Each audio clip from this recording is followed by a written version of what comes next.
Friends, welcome to our channel. Friends, आज हम जानेंगे जमानत के बारे में। कब और किसे मिलेगी जमानत, कितने हैं इसके प्रकार। सो फ्रेंड्स, वीडियो अंत तक देखें, लाइक कमेंट शेयर कीजिए और सब्सक्राइब करना न भूलिए। तो चलिए जानेंगे जमानत के बारे में। कई बार जीवन में इंसान से कोई अपराध हो जाता है या फिर रंजिश के चलते कोई किसी को झूठे मामले में फंसाता है और पुलिस उसे गिरफ्तार कर लेती है। तो ऐसे में उस शख्स को कानून में जमानत लेने का अधिकार दिया गया है। बेल के लिए आवेदन करने से पहले यह जानना जरूरी है कि अपराध क्या हुआ है और इसे लेकर जमानत के प्रावधान क्या है। कानून के मुताबिक अपराध दो तरह के होते हैं, जमानती और गैर जमानती अपराध। जमानती और गैर जमानती अपराध। जमानती अपराध में क्या होता है? जमानती अपराध में मारपीट, धमकी, लापरवाही और मौत, लापरवाही से मौत, लापरवाही से गाड़ी चलाना जैसे मामले आते हैं। दंड प्रक्रिया संहिता सीआरपीसी में एक पूरी सूची बनाई गई है। ये वैसे मामले हैं जिसमें 3 साल या उससे कम की सजा हो। सीआरपीसी की धारा 436 के तहत जमानती अपराध में कोर्ट द्वारा जमानत दे दी जाती है। कुछ परिस्थितियों में सीआरपीसी की धारा 169 के तहत थाने से ही जमानत दिए जाने का भी प्रावधान है। गिरफ्तारी होने पर थाने का इंचार्ज बेल बॉन्ड भरवाने के बाद आरोपी को जमानत दे सकता है। अब गैर जमानती अपराध यानी क्या होता है? गैर जमानती अपराधों में रेप, अपहरण, लूट, डकैती, हत्या, हत्या की कोशिश, गैर इरादतन हत्या, फिरौती के लिए अपहरण जैसे अपराध शामिल है। इस तरह के मामलों में अदालत के सामने तथ्य पेश किए जाते हैं और फिर कोर्ट जमानत पर फैसला लेता है। जब कोई शख्स गैर जमानती अपराध करता है तो मामला मजिस्ट्रेट के सामने जाता है। अगर मजिस्ट्रेट को लगता है कि मामले में फांसी या फिर उम्र कैद तक की सजा हो सकती है तो वो बेल नहीं देते, लेकिन इससे कम सजा के प्रावधान वाले केस में मेट्रोपॉलिटन मजिस्ट्रेट कोर्ट केस के मेरिट के हिसाब से जमानत दे सकते हैं। ध्यान देने वाली बात है कि सेशन कोर्ट किसी भी मामले में बेल की अर्जी स्वीकार कर सकते हैं। सेशन कोर्ट में अगर उम्र कैद या फांसी की सजा का प्रावधान वाले केस में सीआरपीसी की धारा 437 के अपवाद का सहारा लेकर जमानत अर्जी लगाई गई हो तो उस आधार पर कई बार जमानत मिल सकती है। लेकिन यहाँ बता दें कि ये याचिका कोई महिला या शारीरिक या मानसिक रूप से बीमार व्यक्ति हो लगा सकता है, लेकिन बेल देने का आखिरी फैसला कोर्ट का ही होगा। जमानत के प्रकार कितने होते हैं? जमानत के प्रकार।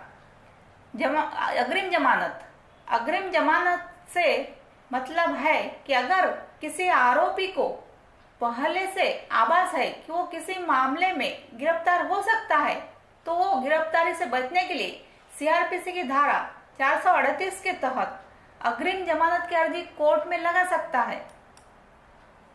कोर्ट अगर अग्रिम जमानत दे देता है तो अगले आदेश तक आरोपी व्यक्ति को इस मामले में गिरफ्तार नहीं किया जा सकता।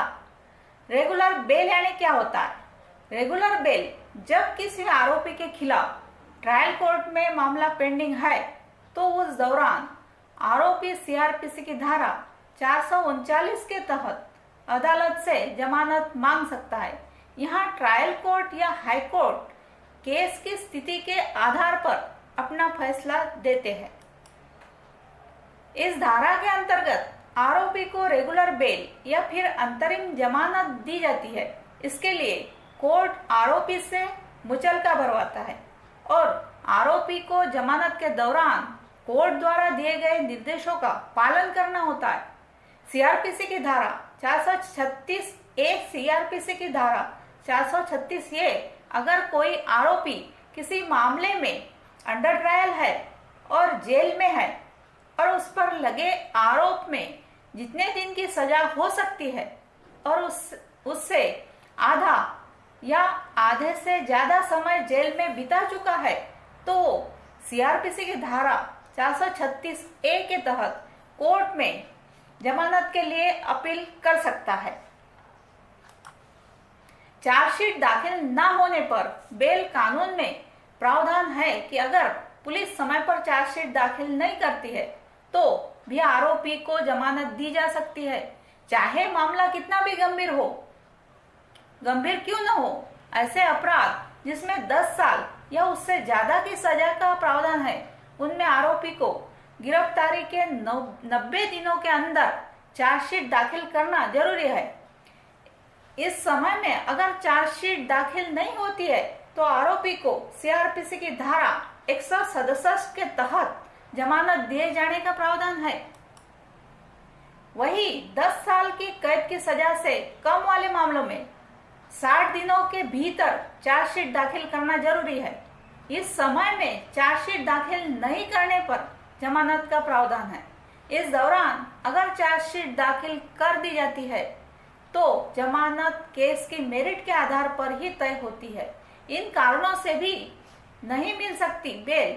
अदालत में बेल पर सुनवाई के दौरान मामले की गंभीरता, आरोपी द्वारा गवाह को प्रभावित किए जाने का अंदेशा, आरोपी के भाग जाने की आशंका आदि कई ऐसी बातें हैं जिनके आधार पर कोर्ट जमानत देने से इनकार कर सकते हैं।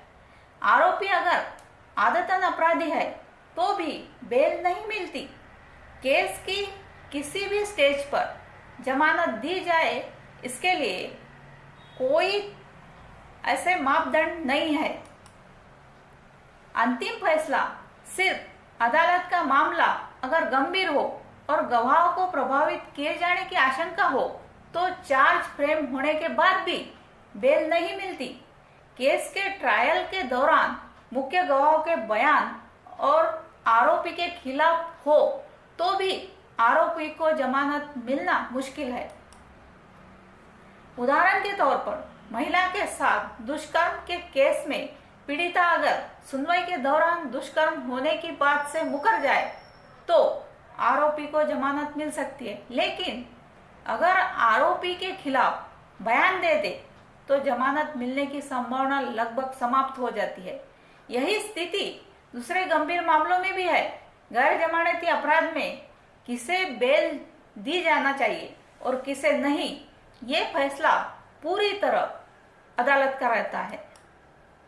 Thank you friends.